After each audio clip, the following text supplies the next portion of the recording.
Hello guys, बात करेंगे यहाँ पे बीएफ आर्ट फाइनल एग्जामिनेशन 2022 का मेन एग्जाम का पेपर है गाइस। संस्कृत का है, 2022 का है। और इसमें किस प्रकार के यहाँ पे क्वेश्चन पूछे गए, किस यूनिवर्सिटी का पेपर है, आपको लास्ट में बता दूंगा गाइस। ओके, तो बात करेंगे इसमें किस प्रकार के यहाँ पे क्वेश्चन पूछे गए। पिछले वीडियो नहीं देखा है फर्स्ट पेपर का, वो भी आप जाके देख सकते हैं।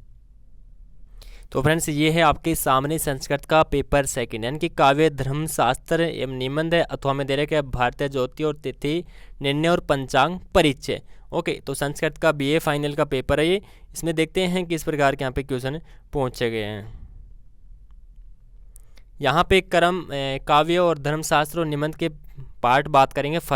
पार्ट फर्स्ट के अंदर देख सकते हैं छोटे क्वेश्चन यहाँ पे पूछे गए हैं, 30 नंबर के हैं। तो फर्स्ट क्वेश्चन की बात करें, राजकुमार अज को देखकर किसी यानी कि देखकर सभी राजा निराश क्यों हैं, इसका कथनातक लिखिए। नेक्स्ट क्वेश्चन आता है यहाँ पे, रघुवंश के 6ठे सर्ग में वर्णित राजाओं के वंश के परंपरा और गुणों का वर्णन कीजिए। नेक्स्ट आता है यहाँ पे, ज्योतिषमती चंद्रम सेव रात्रि, इस कथन का व्याख्या कीजिए। नेक्स्ट आता है यहाँ पे, वृंदावन गार्डन का वर्णन करते हुए सुरसेनाधिपति सुसेन का वर्णन कीजिए। नेक्स्ट आता है यहाँ पे, विदुर नीति के अनुसार विदुर को अपनी चिंता बताकर उनके श्रेय का क्या उपाय बताया है। अब आता है यहाँ पे नेक्स्ट क्वेश्चन है, विदुर नीति के अनुसार पंडित की परिभाषा लिखिए। नेक्स्ट है, कौन सा राज्य स्थिर नहीं रहता है, कौन राज्य पाता है, इनका क्या करना है, विवेचना करना होगा। नेक्स्ट आता है यहाँ पे, विदुर नीति के अनुसार लक्ष्मी किसकी अत्यंत सेवा करती है तथा भीरू पुरुष कैसे सुखपूर्व यात्रा करते हैं। वाल्मीकि रामायण अनुसार गुणवान और सत्य वक्ता और दृढ़ प्रतीक कौन सा, यहाँ पे कौन किस प्रकार है। राम के अंगों की सुंदरता का वर्णन कीजिए। उसके बाद में आता है, वाल्मीकि रामायण अनुसार चित्रकूट का सौंदर्य बताइए। नेक्स्ट आता है, राम की वैकुंठ धाम का वर्णन रामायणानुसार कीजिए। अब यहाँ पे आता है 13 क्वेश्चन की, इंद्र विजय के अनुसार भारतवर्ष का नामकरण भारत कैसे हुआ, स्पष्ट कीजिए। नेक्स्ट आता है 14, यहाँ पे समय दे रखा है यहाँ संस्कृत में, तुम्वा दुत मगवे अमर्त युगे युगे, इस कथन का भावार्थ करना है। इंद्र विजय मातानुसार हिंदुस्तान शब्द की यहाँ पे क्या करना है, व्याख्या करनी है। अब आता है पार्ट सेकंड के अंदर 70 नंबर का क्वेश्चन है कि बड़े क्वेश्चन यानी कि 6 नंबर के क्वेश्चन ये देख सकते हैं। 6 प्रसंग सहित इसकी व्याख्या करनी है। एक श्लोक दे रखा है, एक श्लोक में आपको व्याख्या करनी है, सिर्फ ओनली एक के ही वाक्य करती है। एक कह कर सकते हो या ख कर सकते हो, दोनों में से आपको एक की व्याख्या करनी होगी। नेक्स्ट आता है यहाँ पे दूसरा क्वेश्चन की, रघुवंश षष्ठ सराघानुसार उपमा कालिदास्य, इस युक्ति का सार लिखिए। नेक्स्ट आता है यहाँ पे, अवंतीपुर नरेश का वर्णन 100 यानी उदाहरण पूर्वक अपने शब्दों में लिखे। ये भी 6 नंबर का क्वेश्चन यहाँ पे दे रखा है, इसमें आपको एक क्वेश्चन करना है। नेक्स्ट आता है 3 क्वेश्चन, निम्नलिखित से एक पर आपको क्या करना है, श्लोक पर सह प्रसंग सहित व्याख्या करनी है, यानी कि दोनों में से आप एक श्लोक पर यह व्याख्या कर सकते हैं।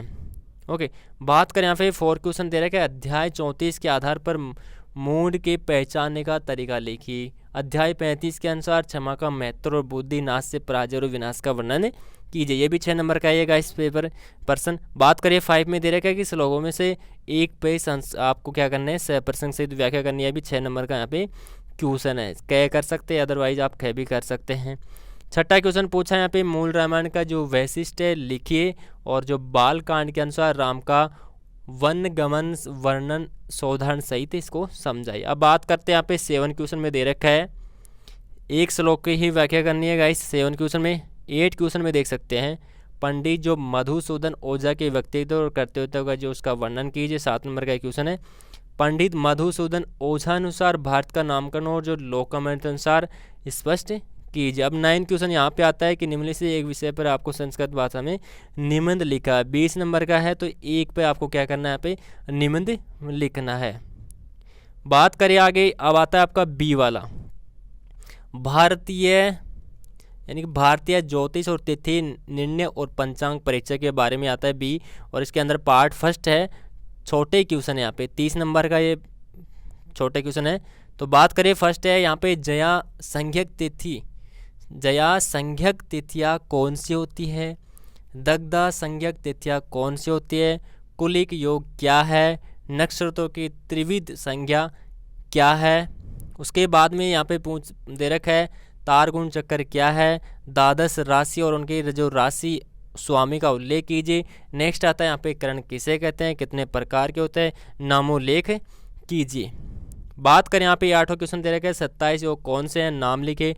तिथि स्वामी को कर्म से उल्लेख लीजिए। 27 नक्षत्रों का नामोल्लेख लिखिए। उसके बाद में 11 दे रखे हैं कि वारेस और जो वर्सेस क्या है, वारेस और वर्सेस क्या है, इसके अंदर बताना है। नेक्स्ट आता है 12 देख सकते हैं यहाँ पे प्रदोष व्रत क्या होता है, मलमास किसे कहते हैं, अष्टकोट गुण कौन से होते हैं, नाम लिखिए।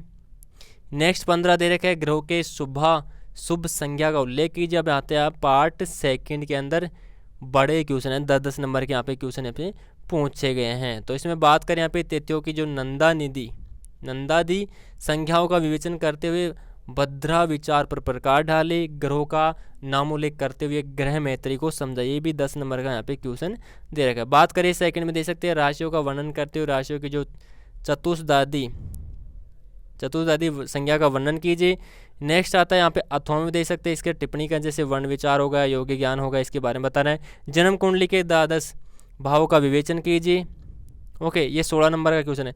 विवाह के समय मिलाए जाने वाले अष्टकोष्ठ गुण मिलान का वर्णन कीजिए। अब आता है यहाँ पे 4 क्वेश्चन की मणिबंध क्या है, विस्तृत उल्लेख कीजिए और इन पर टिप्पणी देने, जैसे हृदय रेखा शेष हो गया, सूर्य रेखा स्वास्थ्य रेखा हो गया, इसके बारे में समझाना। बात करें 5 क्वेश्चन में दे रखा है संक्रांति निर्णय और अधिक मास निर्णय पर लेख लिखे। विवाह के मुहूर्त और गृह प्रवेश के मुहूर्त पर लेख लिखे। ये 9 नंबर के क्वेश्चन है गाइस। बात करें 6 क्वेश्चन में देख सकते हैं पंचांग विचार पर संक्षेप में संस्कृत भाषा में निम्न लिखे और इन पे 2 पे टिप्पणी आपको देनी है। जैसे नवरात्र स्थापना होगा, श्राद्ध निर्णय होगा, ये 9 नंबर का यहाँ पे क्वेश्चन है। इसलिए काउट ये 59 का गाइस पेपर है ये, और इस तरीके से आपको पेपर कंप्लीट मिलते रहेंगे। तो प्लीज़ लाइक शेयर सब्सक्राइब जरूर करें, और जिन्होंने अभी तक पिछली वीडियो को नहीं देखा वो भी जाके देख सकते हैं अभी। Okay guys, thank you.